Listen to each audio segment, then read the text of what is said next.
আমাকে খোঁজো না তুমি বহুদিন, কতদিন আমিও তোমাকে খুঁজি না গো। এক নক্ষত্রের নিচে তবু একই আলো পৃথিবীর পারে আমরা দুজনে আছি। পৃথিবীর পুরনো পথের রেখা হয়ে যায় ক্ষয়, প্রেম ধীরে মুছে যায়, নক্ষত্রেরও একদিন মরে যেতে হয়। হয় নাকি?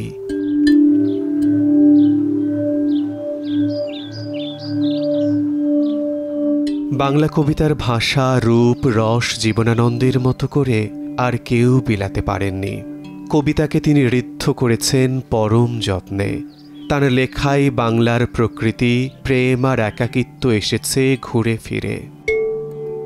যে জীবন ফড়িংয়ের দোয়েলের, মানুষের সাথে তার হয় না কো দেখা। কবিতার বুকে মাথা রেখে শুনেছেন বিপন্ন মানুষের দীর্ঘশ্বাস, যেখানে প্রেম পরিগণিত হয়েছে নির্বাক দুপুর কিংবা মৃতপ্রায় হলুদ ঘাসের মতো। আধুনিক জীবনের অবক্ষয়, হতাশা, নিঃসঙ্গতা, সংশয় বোধ ছিল তার লেখনী সত্তায়। গ্রামীণ ঐতিহ্য, সাধারণ মানুষের জীবনধারার অপার রূপ দেখে তার আর কোনো ঐশ্বর্য খোঁজার ইচ্ছে জাগেনি। তাই তো লিখেছেন, বাংলার মুখ আমি দেখিয়াছি, তাই আমি পৃথিবীর রূপ খুঁজিতে যাই না আর।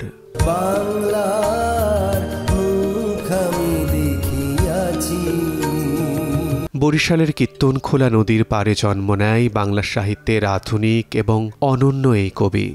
তাঁর মা কুসুম কুমারী দাস পুত্রের মধ্যে দেখেছিলেন জাগরণের আলো।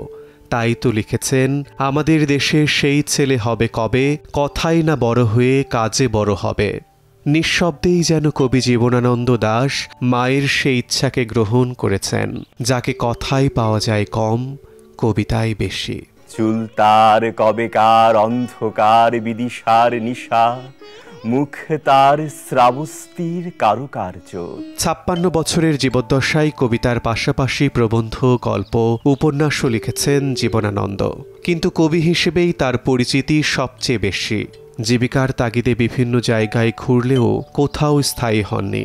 জীবন কাটিয়েছেন সাংসারিক টানাপোড়েনে। 1361 বঙ্গাব্দে কার্তিকের একদিন মিয়মান চাঁদের দুর্বল আলোয় নিভে যায় তাঁর জীবন প্রদীপ।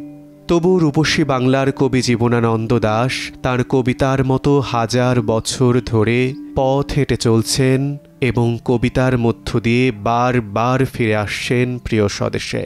ফাল্গুনের রাতের আধারে যখন গিয়েছে ডুবে পঞ্চমীর চাঁদ, মরিবার হলো তার শ্বাস। শিমুল হোসেন, সময় সংবাদ। বধূ শুয়েছিল পাশে, শিশুটিও ছিল